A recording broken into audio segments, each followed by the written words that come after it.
गुड़ी पड़वा के अवसर पर अंकपात मार्ग स्थित शीतला माता गौशाला पर गौ माता को 56 भोग कराया गया। आयोजन अनाज तिलहन संघ के सहयोग से किया गया। अनाज तिलहन संघ के अध्यक्ष गोविंद खंडेलवाल ने गौशाला की 5 गायों की व्यवस्था का संकल्प लिया। आयोजन में उज्जैन की गायों की दुर्दशा पर महामंडलेश्वर आचार्य शेखर ने नगर निगम की उदासीनता पर नाराजगी जताई।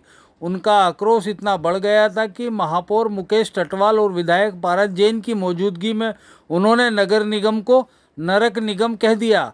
महापौर टटवाल ने कुछ कहने का प्रयास किया तो आचार्य शेखर ने उन्हें रोक दिया और कहा कि सरकार से गौशाला के लिए आने वाला अनुदान अभी नहीं मिल रहा है। नगर निगम गौशाला की स्थिति पर ध्यान नहीं दे रही है। वहीं गौशाला के महंत बालक दास महाराज ने उच्च शिक्षा मंत्री मोहन यादव से गौशाला की रुकी हुई अनुदान राशि दिलवाने में मदद करने का आग्रह किया। अभी तक नहीं मिला 1 वर्ष से, उसके बाद भी हमें पहुंचाना चाहिए। कब्रिस्तान के बाउंड्री वाल के पैसे सब आ गए, लेकिन गौशाला का आज तक 1 रुपया नहीं आया है, तो वो निश्चित रूप से गौ माता को मिलना चाहिए। सिर्फ एक दिन गौ माता की पूजा करके भाग जाना, फोटो खिंचा के फेसबुक व्हाट्सएप पर डाल देने से किसी समस्या का समाधान नहीं हो सकता। मैं इसे समाधान नहीं मानता।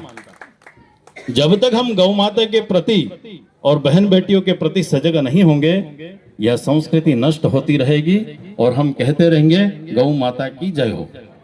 10 वर्ष के बाद गौ माता सिर्फ पुस्तकों में दिखाई देगी, जिसे बच्चों को बताया जाएगा कि ये ऐसी गौ माता हुआ करती थी। हाँ, कुत्ते सबके घर में विदेशी नस्ल के हैं, बच्चे भी विदेशी नस्ल के ही पैदा हो रहे हैं, इसमें कोई दो राय नहीं है।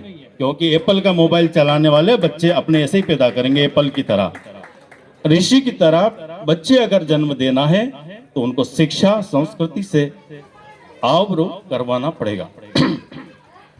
मैं पारस जी का फिर बहुत अभिवादन करता हूं कि उन्होंने ये विषय रखा है, क्योंकि जैन समाज में गौ माता की सेवा का बहुत बड़ा एक योगदान हुआ है।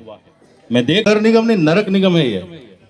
यहाँ रोज गाय गौ हत्या होती है, कोई ध्यान देने वाला नहीं है।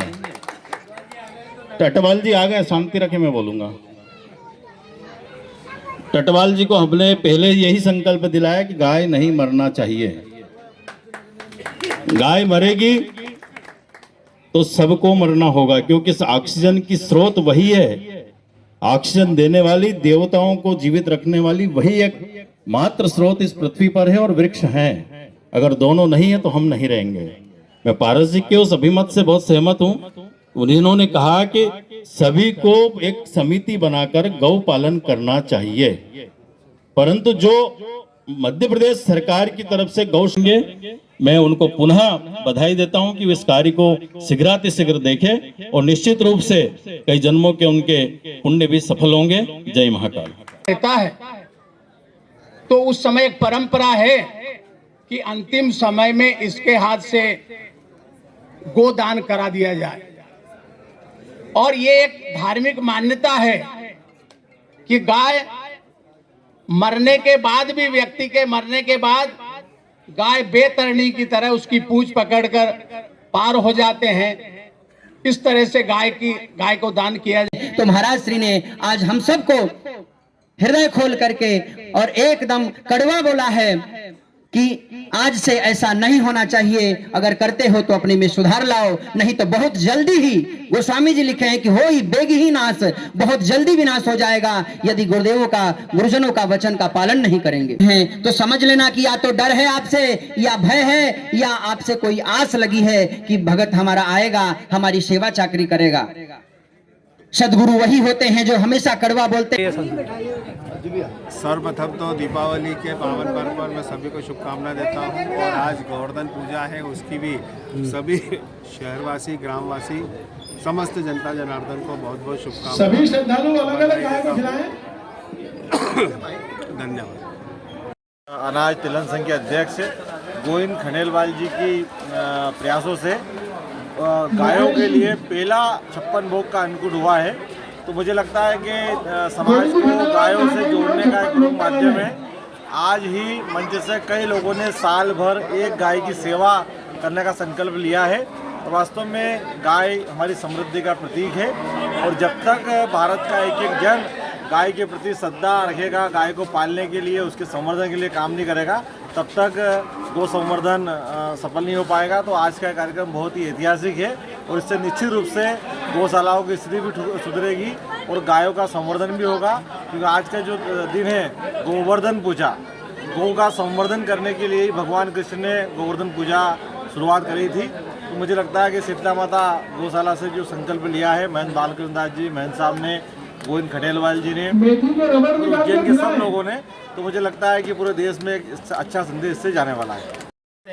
जब भी भोजन तो सबसे पहली रोटी जब भी भोजन की बनती है वैसे ही हम गौ माता के लिए निकालते हैं। बस आजकल हम रोटी निकालने लग गए मात्र एक अपनी परंपरा को निर्वाह करने, पर गौ माता के लिए हम कुछ नहीं कर रहे। बस उसी से विचार हमारे मंडी के व्यापारियों का आया और ये गौ माता की ही कृपा है और बाबा महाकाल की कृपा से ये एक अनूठा आयोजन गौ माता का 56 भोग और अन्नकूट ये पूरे हिंदुस्तान में, पूरे भारत देश में प्रथम बार ऐसा हो रहा है कि किसी मंडी का मुहूर्त में सबसे पहले गोरज गौ की धूल में हम ये मुहूर्त का कार्य के लिए शुरुआत करने जा रहे हैं। इसमें हमने 56 भोग लगाया, इसमें हमने ऐसी सामग्रियाँ रखी है जो गौ माता के लिए जरूरी है। और मैं इस संदर्भ में जन जागरण के लिए अनुरोध करता हूँ, अपील करता हूँ कि पूरे हिंदुस्तान में एक भी गाय भूखी न सोए।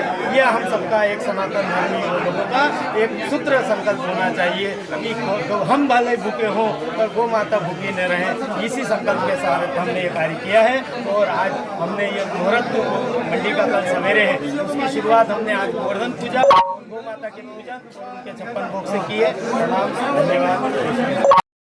और मैं इस कार्यक्रम को और गौ माता जो आज श्री शीतला माता गौशाला में 500 से अधिक गौ माताएँ हैं, उनकी सेवा के लिए जो शहर में सभी गौ भक्तों से मैं निवेदन करूँगा कि सभी एक एक गौ माता को अपने जो है उसको जो गोद लेके गौ सेवा करें। यही मेरा संदेश है ये गौ माता के लिए। जय गौ माता।